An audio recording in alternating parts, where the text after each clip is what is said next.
Today news is గత 2 రోజులుగా మెంతో తుఫాన్ తీవ్ర రూపం దాచింది. అసలు ఈ మెంతో అసలు తుఫానికి పేరు ఎందుకు పెడతావు? ఈ మొత్తం తుఫానికి పేరు ఎవరు పెట్టారు చెప్పనా? చెప్పు. సరే,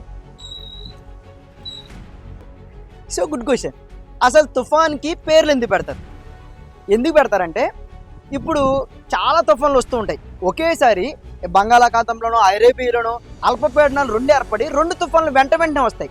ఇలాంటప్పుడు న్యూస్ చెప్పడానికి తుఫాన్ 1, తుఫాన్ 2 అని చెప్తే ప్రజలు చాలా కన్ఫ్యూజ్ అవుతారని జనరల్గా తుఫాన్కి పేరు పెడతారు. ఫర్ ఎగ్జాంపుల్ హుదూద్ తుఫాన్.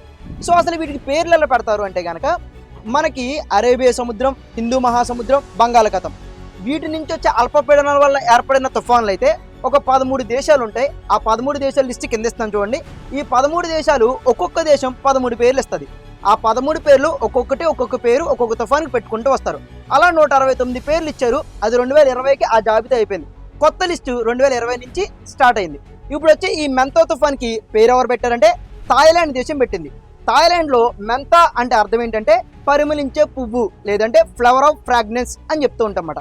సో దీనికి థాయిలాండ్ అనేది పేరు పెట్టింది.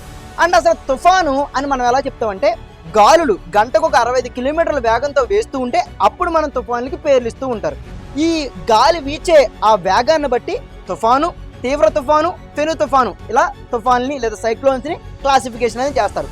సో ఇది పేర్లు పెట్టడానికి వెనకాల ఉన్న reason. Thank you so much for watching.